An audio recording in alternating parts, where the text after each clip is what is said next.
Supreme court మాజీ న్యాయమూర్తి justice Markandeya కడ్జు ఏమన్నాడంటే, చదువు మానేసి రోడ్ల మీద బలాదూరు తిరిగే మూర్ఖుల గుంపే ఈ సంస్థ అన్నాడు అనమాట. ఏ సంస్థ అనేది వీడియో అయిపోయిన తర్వాత మీకు ఈజీగా అర్థమైద్ది. వీళ్ళకు ఒక ప్రాబ్లం ఉందన్నమాట. దేశంలో ఎవ్వరికి జలుబు చేసినా సరే వీళ్ళకే ఫస్ట్ తుమ్ములు వస్తాయన్నమాట. ఒక అమ్మాయి ఒక అబ్బాయి ప్రేమించుకొని ఫిబ్రవరి 14వ తారీఖు ప్రేమికుల దినోత్సవం చేసుకుంటే వీళ్ళకు పెద్ద తలకాయ నొప్పి అనమాట. దేశ కల్చర్ నాశనం అవుతుంది, సంస్కృతి నాశనం అవుతుందని పెద్ద గోల నానా యాగి పార్కుల మీద పడి పోరగాళ్ళని హింసించుకుంటా పెళ్లి పేరు మీద ఇట్లా నరకం చూపిస్తున్నారు అనమాట. దేశంలో ఉన్న యువతకి వెస్టర్నైజేషన్ ఫాలో అవుతున్నాము, భారతీయ కల్చర్ని ఫాలో కావాలని నీతులు చెప్పుకుంటా జనాల మీద పడి దాడులు చేయడం అనమాట. తర్వాత ఎవరైనా సాయిబుల అమ్మాయి బురకా వేసుకుంటే వీళ్ళకి తలకాయ నొప్పి అనమాట. ఆమె బురకా వేసుకుంటే వీళ్ళకేం తలకాయ నొప్పో మనకు అర్థం కాదు. కాలేజీల మీద పడి దాడి చేయ, కాలేజీల నుంచి చదువుకోకుండా డిస్టర్బ్ చేయ, కాలేజీల మీద పడి హింస చేయనమాట. ఇంకొకటి, ఎవడైనా పండగ పూట మాంసం తెచ్చుకొని తింటే వీళ్ళకు పెద్ద తలకాయ నొప్పి అనమాట. గోవుని పూజిస్తున్నాం, గోవుని ఆరాధిస్తున్నాం, గొడ్డు మాంసం తినకూడదని పెద్ద గోల అనమాట. అయితే మన మూర్ఖ మనస్తత్వాలకు అర్థం కాని ఏంటంటే, ఈ బీఫ్ ఎక్స్పోర్టింగ్ కంట్రీస్ ఉన్నాయి కదా, ప్రపంచంలో one of the top country India. ఆ బీఫ్ ఎక్స్పోర్టింగ్ కంపెనీలు కూడా బీజేపీ నాయకులు ఆర్ఎస్ఎస్ అఫిలియేటెడ్ సంస్థలు ఉన్నాయన్న సంగతి మన మూర్ఖ మనస్తత్వాలకు తెలియదన్నమాట. మనం ఎంతసేపు దేశభక్తి, దేశ ప్రైడు అది ఇదని మాట్లాడుతుంటాం అనమాట. మనకు ఫ్యాక్ట్స్ తెలియదు అనమాట. మనం కనీసం పొద్దున్నే లేచి న్యూస్ పేపర్ చదివే అలవాటు కూడా మనకు ఉండదన్నమాట. ఎవడో ఢిల్లీలో కూర్చున్న మోడీ లాంటోడో, లేకపోతే మోహన్ భగవత్ లాంటోడో, దత్తాత్రేయ హొసబెలే లాంటోడో కాంట్రవర్షియల్ స్టేట్మెంట్స్ ఇవ్వగానే మనం ఎమోషనల్ ట్రాప్లోకి పోయి అబ్బా ధర్మం ప్రమాదంలో ఉందిరా, ధర్మాన్ని కాపాడాలరా అని చెప్పి మనం మన ఇంట్లో తినడానికి గింజలు ఉండవు, ఇంటి మీద చెత్త ఉండదు, కానీ మనం ధర్మాన్ని కాపాడడానికి ధర్మకర్తలు లెక్క బయలుదేరి వాని మీద దాడి చేయ, వీని మీద దాడి చేయ, సోషల్ మీడియాలో ఎవడన్నా కొంచెం ఫ్రీ స్పీచ్ గురించో, డెమోక్రసీ గురించో, మహిళల హక్కుల గురించో, మైనారిటీల హక్కుల గురించో ఎవడన్నా మాట్లాడితే మనం అమ్మటే వాని మీద దాడి చేయాలన్నమాట. వాడు Pakistan agent, anti national, urban naxalite అని.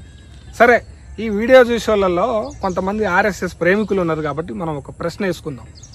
లాల్ కృష్ణ అద్వానీ నాగపూర్లో ఆర్ఎస్ఎస్ కార్యాలయంలో ఒక్క 20-30 ఏళ్ళు తన జీవితాన్ని త్యాగం చేసి ఈ దేశంలో భారతీయ జనతా పార్టీ జెండా ఎగరేసిన దాకా నేను తగ్గేదే లేదని చెప్పి ఆయన చాలా సంవత్సరాలు కష్టపడి బీజేపీని ఈ దేశంలో డెవలప్ చేసిండు. రథయాత్ర చేసిండు ఆయన 1992లో స్టార్ట్ చేసి అక్కడ సోమనాథ్లో, గుజరాత్లో సోమనాథ్లో స్టార్ట్ చేసి అయోధ్య వరకు రథయాత్ర చేసి రామమందిర నిర్మాణం కోసం చాలా పెద్ద ఉద్యమం చేసిండు. ఆ క్రమంలో చాలా మంది అమాయకులు ప్రాణాలు కోల్పోయారు. సరే, ఇదంతా పక్కన పెడితే బీజేపీ యొక్క వ్యవస్థాగత నిర్మాణం కోసం లాల్ కృష్ణ అద్వానీ, ఎల్కే అద్వానీ చేసిన కృషి మామూలు కృషి కాదు.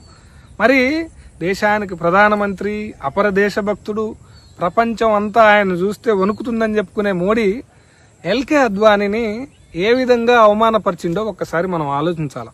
ఆయన దేశభక్తి, పార్టీ పట్ల ఆయనకున్న నిబద్ధత గురించి భక్తులు, ఆర్ఎస్ఎస్ భక్తులు, బీజేపీ భక్తులు ఒక్కసారి ఆలోచించాలన్నది నా మనవి.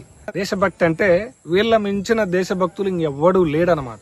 ఎంత దేశభక్తి అంటే భారత రాజ్యాంగ పీఠికలో ఉన్నటువంటి సెక్యులర్, సోషలిస్ట్ అనే పదాలు తీసేయాలి. ఇందిరాగాంధీ 42వ రాజ్యాంగ సవరణ ద్వారా వాటిని చేర్చింది. ఒరిజినల్ రాజ్యాంగంలో అవి లేవు కాబట్టి వాటిని తీసేయాలని ఒక వాదన అనమాట. ఇక్కడ 2 విషయాలు దేశభక్తులు అర్థం చేసుకోవాలి. సెక్యులర్ అంటే ఈ దేశంలో అన్ని మతాలు సమానం, అన్ని విశ్వాసాలు సమానం, అన్ని ప్రాంతాలు సమానం, లింగ భేదాలు ఉండవు, ప్రాంత భేదాలు ఉండవు, ఇవన్నీ మనకు నచ్చవు కదా. ఒకటేదో ధర్మం ఉంటుంది, అంటే మనం చెప్పే ధర్మం, ఆ ధర్మం ప్రకారమే అన్నీ ఉండాలి. అంటే ఒక మోనోలిథిక్ కల్చర్, అంటే ఒక మతమే ఉండాలి, ఇంకెవ్వడు కూడా ఈ దేశంలో ఉండొద్దు అన్నది మన పాలసీ. రెండోది ఏంటి? సోషలిస్ట్. సోషలిస్ట్ అంటే ఏంది? అన్ని వనరులు, అంటే సమాజ వనరులు, ఉద్యోగాలు, రాజకీయాల్లో అన్ని రంగాల్లో కూడా అందరికి సమాన హక్కులు ఇవ్వాలి, సమానంగా పంచాలన్నది సోషలిస్ట్ సిద్ధాంతం అనమాట. ఇది మనకు నచ్చదు. కొంతమంది మాత్రమే అధికారం చెలాయించాలా, కొంతమంది మాత్రమే చదువుకోవాలి, కొంతమంది మాత్రమే సమాజంలో సన్మానించబడి సత్కరించబడాలన్నమాట. మిగతా వర్గాలన్నీ కూడా కింద వాళ్ళ గొడుగులు పట్టుకుంటా, వాళ్ళ చెప్పులు మోసుకుంటా ఉండాలన్నమాట. ఇది మనకు నచ్చదు. రెండో పాయింట్, 42వ రాజ్యాంగ సవరణ ద్వారాగా ఎమర్జెన్సీ తర్వాత ఈ 2 పదాలు చేర్చిరు కాబట్టి ఒరిజినల్ భారత రాజ్యాంగంలో ఇవి లేవు కాబట్టి వాటిని తీసేయాలని చెప్పి ఆర్ఎస్ఎస్ జనరల్ సెక్రటరీ దత్తాత్రేయ హొసబెలే చెప్తాడనమాట. ఈ మూర్ఖులకు అర్థం కాని విషయం ఏంటంటే ఆ 2 పదాలు భారత రాజ్యాంగంలో ఎందుకు చేర్చలేదంటే, ఇక్కడ విచిత్రం ఏంటంటే అంబేద్కర్ పేరు వాడుకుంటారు అనమాట చాలా క్లవర్ గా. Cunning deployment of their ideology అనమాట. అంటే ఇక్కడ అంబేద్కర్ పేరుని చాలా తెలివిగా వాడుతూ అంబేద్కర్ చెప్పలేదని చెప్తారనమాట. అంబేద్కర్ దీని గురించి కూడా ఒక క్లారిటీ ఏమిచ్చిందంటే, సెక్యులర్ సోషలిస్ట్ అనే పదాలు మనము పీఠికలో మెన్షన్ చేయాల్సిన పని లేదు, ఎందుకంటే అవి అంతర్లీనంగా భారత రాజ్యాంగ పీఠికలో కావచ్చు, ఇండియన్ కాన్స్టిట్యూషనల్ ఫిలాసఫీలో కావచ్చు ఉన్నాయని చెప్తాడు అనమాట. మనకు చదువు వస్తే కదా మనం పొద్దుగుకులు ధర్మం పాడైంది, మన గుళ్ళు గూలినాయి, సమాధులు కట్టాలి, గుళ్ళు కూల్చాలి, ఇదే పని కదా మనకి. ఎక్కడ గొడవలు పెట్టాలి, ఎక్కడ రావణ కాష్టం రగులుతుంటే చలి కాసుకోవాలనే పనిలో మనం ఉంటాం కాబట్టి మనకి దేశం అంటే ఏంది, వ్యవస్థ అంటే ఏంది, రాజ్యాంగం అంటే ఏంది, అసలు రాజ్యాంగం అంటే మనకు ఎట్లా గౌరవం ఉంటుంది? అసలు మన పార్టీ పాలసీయో మన సిద్ధాంతమే రాజ్యాంగానికి వ్యతిరేకం. మనం రాజ్యాంగాన్ని తగలబెట్టాలని చూసినాం. మన ధర్మం ప్రకారం ఈ దేశం నడవాలని మన సిద్ధాంతం చెప్తుంది. మరి రాజ్యాంగంలో ఏం రాసిర్రు, రాజ్యాంగం ఏం చెప్తుంది, రాజ్యాంగం ఫిలాసఫీ మనకెట్లా తెలుస్తుంది? మనం ఏం మాట్లాడాలంటే తెలివిగా అంబేద్కర్ని వాడుకోవాలన్నమాట. ఇక్కడ బీజేపీ చేసే ఇంకొక కన్నింగ్ ఆస్పెక్ట్ ఏంటంటే, కాంగ్రెస్ అంబేద్కర్ని అవమానించిందని చెప్తూనే వీళ్ళు కూడా అంబేద్కర్ సిద్ధాంతాలని చాలా తెలివిగా డైవర్ట్ చేస్తారనమాట. దేశంలో యువకులు అర్థం చేసుకోవాల్సిన విషయం ఏంటంటే, కాంగ్రెస్ చెప్పి చెప్పకుండానే అంబేద్కర్ సిద్ధాంతాలని తూట్లు పొడిచి అంబేద్కర్ని నిలువున అవమానిస్తే, బీజేపీ ఏమో డైరెక్ట్గా అంబేద్కర్ సిద్ధాంతాల మీద దాడి చేస్తుందన్నమాట. ఒక రకంగా చెప్పాలంటే బీజేపీ కంటే కూడా కాంగ్రెసే ప్రమాదం ఈ దేశానికి. అది ఎట్లా అంటే, బీజేపీ డైరెక్ట్గా చెప్తుంది మేము మైనారిటీలకు వ్యతిరేకము, మేము కమ్యూనిస్టులకు వ్యతిరేకము, మేము అంబేద్కర్ సిద్ధాంతాలకు వ్యతిరేకము, మేము సమానత్వానికి వ్యతిరేకము, మేము లింగ సమానత్వానికి వ్యతిరేకము అని డైరెక్ట్గా చెప్తుంది. మన శత్రువు ఎవడో మనకు తెలిసినప్పుడు అలర్ట్ కావడం చాలా ఈజీ, కానీ మన శత్రువు ఎవడో తెలవనప్పుడు అలర్ట్ కావడం చాలా కష్టం. కాంగ్రెస్ విషయంలో అలర్ట్ కావడం చాలా కష్టం. కాంగ్రెస్ బ్రాహ్మిన్స్, ముస్లిమ్స్, తర్వాత క్రిస్టియన్స్ ఈ ఓటు బ్యాంకును నమ్ముకొని రాజకీయాలు చేస్తుంది. తర్వాత బీసీల్లో ఉన్నటువంటి అనైక్యత ఏదైతే ఉందో దాన్ని బేస్ చేసుకొని బీజేపీ డివిజన్ పాలిటిక్స్ చేస్తుంది అనమాట. అంటే శత్రువుని గుర్తుపట్టాలంటే బీజేపీని గుర్తుపట్టడం చాలా ఈజీ, కానీ కాంగ్రెస్ గుర్తుపట్టడం చాలా కష్టం.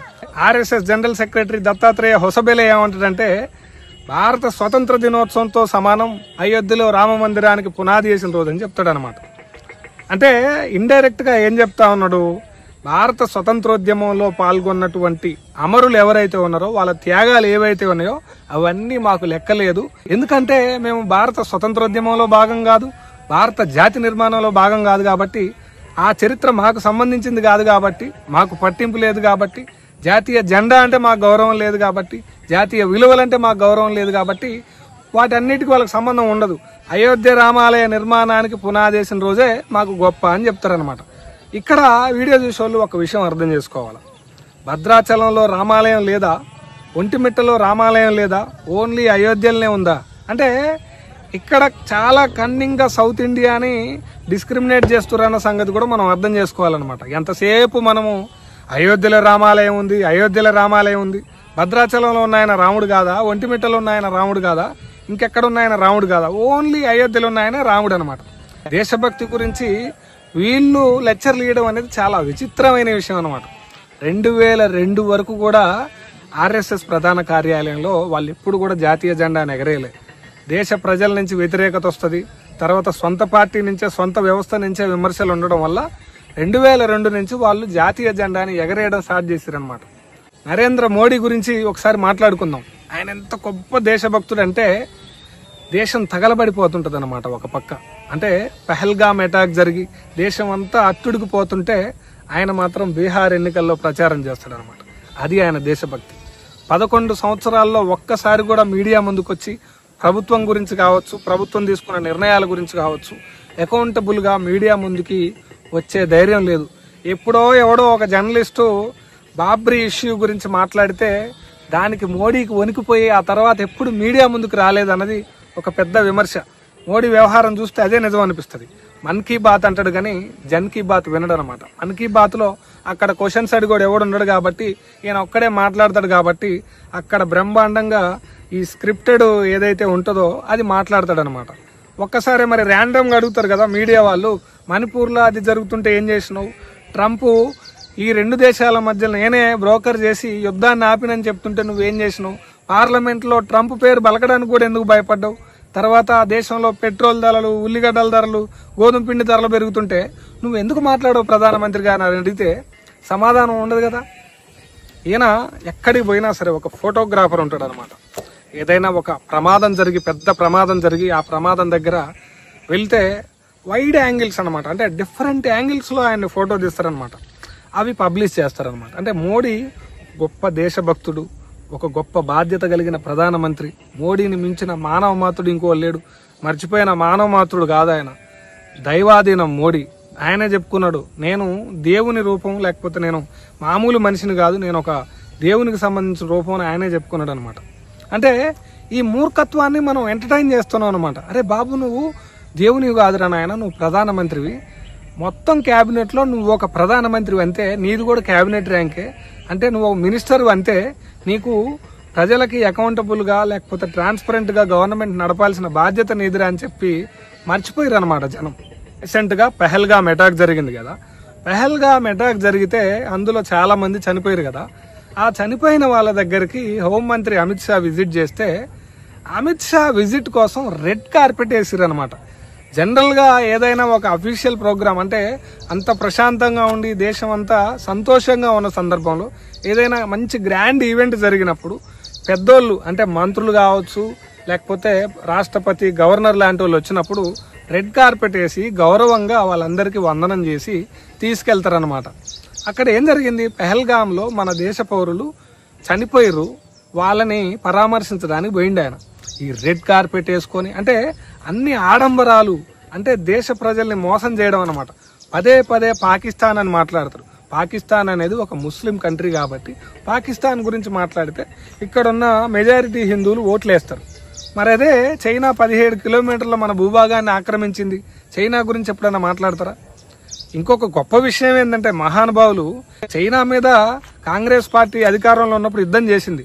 చైనా గురించి మాట్లాడే దమ్ము లేనోళ్ళు ప్రీవియస్ గవర్నమెంట్ని తిట్టడం అనమాట. నెహ్రూ చేసిన తప్పులకి దేశం మూల్యం చెల్లించుకుంటుందని. మనం సరిదిద్దొచ్చు కదా, మనకు అవకాశం ఉంది, అధికారం ఉంది. కాశ్మీర్లో ఏం చేసిర్రు, కాశ్మీర్లో ఆర్టికల్ 317 రద్దు చేసి కాశ్మీర్ అంతా ప్రశాంతంగా ఉందని చెప్పారు అనమాట. అరే బాబు, సరిగా డెమోక్రటిక్ డైలాగ్ జరగలేదు, సరైన ప్రాసెస్ జరగలేదు, కాశ్మీర్ ప్రజలు నిజంగా ప్రశాంతంగా లేరన్నది అది ఒక వాస్తవం అనమాట. వాస్తవాన్ని అంగీకరించడానికి మనకి మనసు ఒప్పుకోదు అనమాట. ఏమనంటే ఎవడైనా మాట్లాడితే కాశ్మీర్ అనేది స్ట్రాటజిక్ లొకేషన్లో ఉంది, కాశ్మీర్ని కాపాడాల్సిన బాధ్యత మనకు అందరికీ ఉంది, కాశ్మీర్ గురించి ఎవడైనా నిజాలు మాట్లాడితే వాడు యాంటీ నేషనల్, దేశద్రోహి, నక్సలైటు, ఇవన్నీ లేబుల్స్ తగిలియడం అనమాట. ఇదంతా చేతగానే వ్యవహారం కాదు.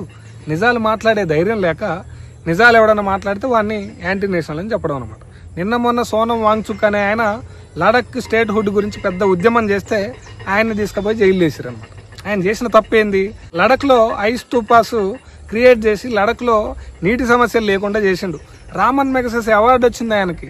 కమ్యూనిటీ లెర్నింగ్, అంటే ప్రజల జీవితాలకు సంబంధించింది ఏదైతే ఉంటుందో అదే నేర్చుకోవాలి, అదే వ్యవస్థకు పనికి వస్తుందని చెప్పిన మహానుభావుడు ఆయన. ఆయన్ని తీసుకుపోయి జైలు వేసారు అనమాట. ఆయన ఒక్కడే కాదు, దేశంలో కవులు, మేధావులు, సినిమా ఆర్టిస్టులు ఎవ్వడు మాట్లాడితే వాడిని దేశద్రోహి అని పిలవడం అనమాట. అందరినీ దేశద్రోహులని పిలుస్తున్న వీళ్ళే నిజమైన దేశద్రోహులు.